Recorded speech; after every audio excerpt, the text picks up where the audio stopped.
আসসালামু আলাইকুম শিক্ষার্থী বন্ধুগণ।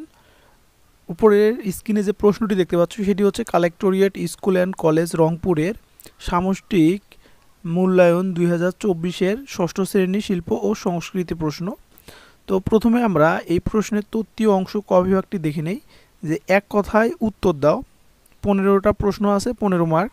ক নাম্বার, জাতীয় স্মৃতিসৌধের স্থপতির নাম লেখো। আমার ভাই রক্তে রাঙানো গানটির রচয়িতা কে? স্বাধীনতা সংগ্রামে আত্মদানকারী সূর্য সন্তানের স্মরণে কি তৈরি করা হয়েছে? তারপর স্মৃতিসৌধ কেন নির্মাণ করা হয়? আমাদের জাতীয় সংস্কৃতির শিকড় বলা হয় কোন শিল্পকে?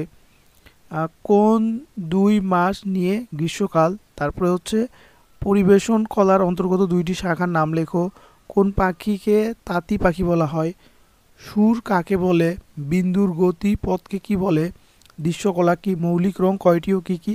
ছবি আঁকার রং কত প্রকার? মাত্রার ছন্দবদ্ধ সমষ্টিকে কি বলে? সঙ্গীত গীতকে কি বলা হয়? তারপর এখানে সংক্ষিপ্ত প্রশ্ন, যে কোনো 4টি প্রশ্নের উত্তর দিতে হবে। প্রশ্নগুলো যদি দেখি, জাতীয় স্মৃতিসৌধের নির্মাণ হয় কেন?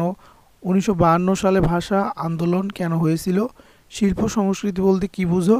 শিল্পকলা কাকে বলে? ছবি আঁকার ক্ষেত্রে পরিসর কি? তারপর 3 নাম্বার, এখানে একটা চিত্র দেখতে পাচ্ছ তোমরা। এই চিত্রটা দেখে তোমরা যা বুঝতেছো সেটা কি করতে হবে? নিজের ভাষায় লিখতে হবে। তারপর 4 নাম্বার, এখানে রচনামূলক প্রশ্ন, যে কোনো 2টি প্রশ্নের অ্যান্সার দিতে হবে। ক নম্বর, মুক্তিযুদ্ধ বাংলাদেশ সম্পর্কে বিস্তারিত আলোচনা করো। খ নম্বর হচ্ছে বর্ষবরণ বলতে কি বুঝো? সার্বজনীন উৎসব হিসাবে বাংলা নববর্ষ তাৎপর্য বিশ্লেষণ করো।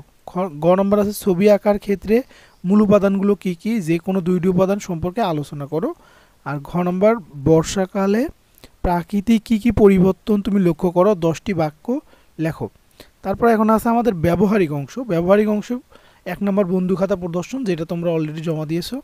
আর 2 নম্বর, যে কোনো একটি ছবি রং করো। আচ্ছা, ছবি এঁকে রং করো। তো ক নাম্বার কি? বাংলা স্বাধীনতা দিবস হিসাবে স্বাধীনতা দিবসকে বিষয় করে একটি ছবি এঁকে রং করো। 2 নম্বর হচ্ছে গ্রীষ্মকালের ছবি রং করো। আর হচ্ছে বর্ষাকালের প্রকৃতি এঁকে রং করো।